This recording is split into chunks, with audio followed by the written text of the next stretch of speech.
গতবারের মতো 2023-এও আমরা এটিএস এক্সপো আয়োজন করেছিলাম। বরাবরের মতো এবারও আমরা এটার কন্টিনিউটি রেখেছি। আমরা বরাবরের মতো এবারও আয়োজন করেছি দেশের সর্ববৃহৎ আসলে অ্যাডভান্স টেকনোলজি এক্সপো, যেটাকে বলছি আমরা এটিএস এক্সপো। এটা মূলত advance technology solutions expo 2024। Walton এককভাবে এটা আয়োজন করে থাকে সবসময়।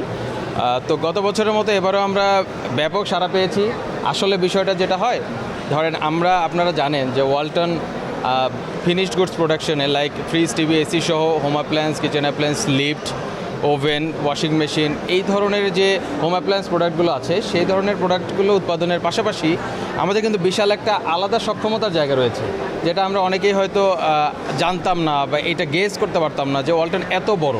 সো এটার পাশাপাশি আমাদের যেটা হয়, ধরেন ইন্ডাস্ট্রিয়ালি যে কম্পোনেন্টসগুলো লাগে, যে স্পেয়ার পার্টসগুলো লাগে, র মেটেরিয়ালস এবং সার্ভিস সলিউশনস, এগুলো আমরা প্রোভাইড করে থাকি। এতে যেটা হয়, বাংলাদেশের বিভিন্ন শিল্প উদ্যোক্তারা বা নতুন নতুন যারা শিল্প প্রতিষ্ঠান যেগুলো, এনারা এই কম্পোনেন্টসগুলো বা সার্ভিস সলিউশনসগুলো নর্মালি ইম্পোর্ট করে থাকে বিদেশে বিভিন্ন জায়গা থেকে। তো এতে যেমন একটা হ্যাসেলের জায়গা থাকে এবং এর পাশাপাশি দেখা যায় যে তাদের একটা বেশ বড় পরিমাণ অর্থ ব্যয় করতে হয়। তাদের হাতের নাগালেই ওয়ালটন যে এই বিশাল সমারোহ নিয়ে দাঁড়িয়ে বসে আছে, এই জায়গাটা আসলে আনএক্সপোজড অবস্থায় আমরা রাখতে চাই নাই। দেশের উন্নয়নের স্বার্থে, দেশের ইলেকট্রনিক্স প্রযুক্তির যে বিশাল উন্নয়ন এবং বিকাশের জায়গায়, এই বিশালতার জায়গায় যে ওয়ালটন ব্যাপক হারে কন্ট্রিবিউট করে যাচ্ছে, সেটারই একটা প্রদর্শনী কেন্দ্র হিসেবে আমরা আয়োজন করে থাকি এটিএস এক্সপো 2024। তো এবার যেটা হয়েছে, আমরা ব্যাপক সাড়া পেয়েছি।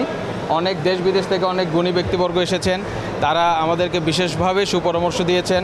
আমাদের প্রোডাক্টের ডেভেলপমেন্টে তারা অভিভূত এবং সব মহল থেকে আমরা বেশ প্রশংসনীয় সাড়া পেয়েছি।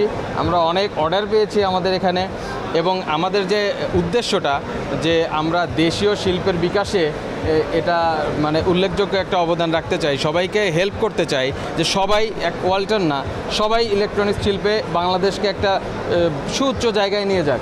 সেই জায়গাটাতে আমরা মনে করছি যে এই ধরনের একটা আয়োজন একটা বিশাল ইম্প্যাক্ট রাখছে। সো আমরা চেষ্টা করে যাচ্ছি প্রতিনিয়ত, এবং একা না, আমরা সবাইকে নিয়ে একটা প্রোগ্রেসের দিকে আগাতে চাচ্ছি।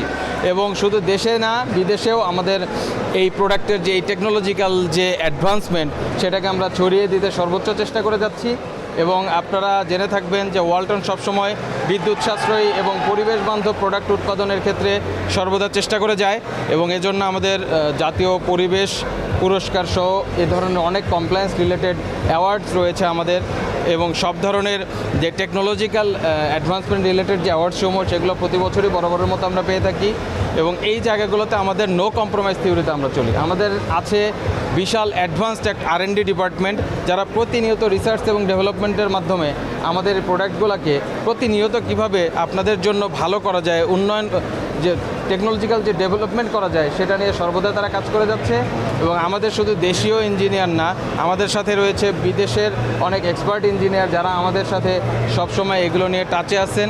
তারাও আমাদেরকে বিভিন্নভাবে আমরা পরামর্শ দিয়ে যাচ্ছেন, এবং সবাইকে নিয়েই আমরা চেষ্টা করছি যে গ্লোবাল একটা এক্সপোজার তৈরি করতে।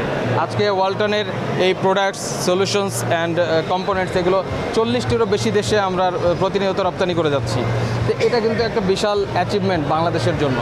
তো বাংলাদেশের এই শিল্পের এবং প্রযুক্তিগত শিল্পের উন্নয়নের এই বিকাশ ধরে রাখার জন্য ওয়ালটনের মতো এই ধরনের যে উদ্যোগ, এটিএস এক্সপো বা এই ধরনের যে এক্সপোগুলো, সেটা অন্যান্য দেশীয় শিল্পেরও এগিয়ে আসা উচিত। আমরা সবাই মিলে বাংলাদেশকে একটা বিশাল একটা পর্যায়ে নিয়ে যাব। বিদেশের মাটিতে আমরা ওয়ালটনের যে গুণগান, ওয়ালটনের যে প্রযুক্তির যে সক্ষমতা এবং দেশীয় শিল্প যা পিছায় নাই, দেশীয় প্রযুক্তিতে আমরা অনেক আগেই গেছি, বা দেশের অন্যান্য ইলেকট্রনিক্স বা ইলেকট্রিক্যাল পণ্য উৎপাদনে আমরা যে এখন অ্যাডভান্সড একটা অবস্থায় পৌঁছে গেছি, সেই সক্ষমতা জানান দেওয়ার সময় এখন। সো সবাই আমাদের এখানে এসে, সব বিজ্ঞ ব্যক্তিবর্গ এসে অনেক ধরনের পরামর্শ দিয়েছেন, সাংবাদিক ভাইবর্গ, প্লাস আমাদের সরকারি মহল থেকে বিভিন্ন গুণী ব্যক্তিজন এসেছেন, বিভিন্ন কোম্পানির বড় বড় পর্যায়ের লোকজন এসেছেন, যারা আমাদেরকে এই ব্যাপারে প্রতিনিয়ত পরামর্শ দিয়ে যাচ্ছেন, তারা আমাদেরকে অ্যাপ্রিসিয়েট করে যাচ্ছেন। তো সবাইকে নিয়ে আমরা সামনের দিকে এগিয়ে যাব ইনশাল্লাহ। এই বাংলাদেশকে আমরা বিশ্বের মানচিত্রের প্রযুক্তি মানে হাইলি অ্যাডভান্সড টেকনোলজিক্যাল একটা কান্ট্রি হিসেবে আমরা এক্সপোজ করবো ইনশাল্লাহ সবাই মিলে। সবাইকে অসংখ্য ধন্যবাদ।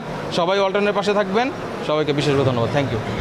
ATS এক্সপো আমরা এটা প্রতি বছরই করে থাকি। তো বাংলাদেশ যে টেকনোলজিক্যাল ইভেন্টে ইলেকট্রিক্যাল অ্যান্ড ইলেকট্রনিক্সের সেক্টরে অনেক দূর এগিয়েছে, তারই উৎকৃষ্ট প্রমাণ হচ্ছে এই ATS expo manage by Walton. তো যে কোনো একটা দেশের উন্নয়নের ক্ষেত্রে টেকনোলজিক্যাল ডেভেলপমেন্টটাই হচ্ছিল মূল বিষয়। তো এই এক্সপোর মাধ্যমে শুধুমাত্র এর সুফলটা আমরা ওয়ালটনই নিচ্ছি না, ওয়ালটনের সমজাতীয় প্রতিষ্ঠান বিভিন্ন ইলেকট্রিক্যাল অ্যান্ড ইলেকট্রনিক্স কোম্পানি যারা আছেন তারা আমাদের এই টেকনোলজিটা নিতে পারেন এবং আমরা টেকনোলজিটা সবার জন্যই ওপেন করে দিয়েছি। তো আজকে আমাদের ইভেন্টের লাস্ট দিন। তো সবাইকে আবারও শুভেচ্ছা এবং স্বাগত, নেক্সট ইয়ারের জন্য স্বাগত জানিয়ে সবাইকে ধন্যবাদ জানাচ্ছি। Thank you so much. আমাদের সমজাতীয় যে কোম্পানিগুলো আছে তাদের কাছ থেকে আমরা বেশ কিছু পরিমাণ অর্ডার পেয়েছি এবং আমরা আমাদের যে টেকনোলজি, এই টেকনোলজি বাইরে থেকেও আমাদের বেশ কিছু বায়াররা আছেন, তারা আমাদের এই জিনিসগুলো দেখেছেন এবং তাদেরকে আমরা আমাদের এই টেকনোলজি দিয়ে তাদেরকে কিভাবে সহযোগিতা করতে পারি সেই ব্যাপারেও তাদের সাথে আমাদের বেশ কিছু প্রজেক্ট নিয়ে কাজ হচ্ছে। তো ইনশাল্লাহ হোপফুলি বাংলাদেশ যে দেশের বাইরে তাদের টেকনোলজি গার্মেন্টস সেক্টর যেরকম এক্সপোর্ট করেছে, আমাদের টেকনোলজিও ঠিক এই পরিমাণ আমরা এক্সপোর্ট করব এবং সেটা লিড দিবে ওয়ালটন। Thank you.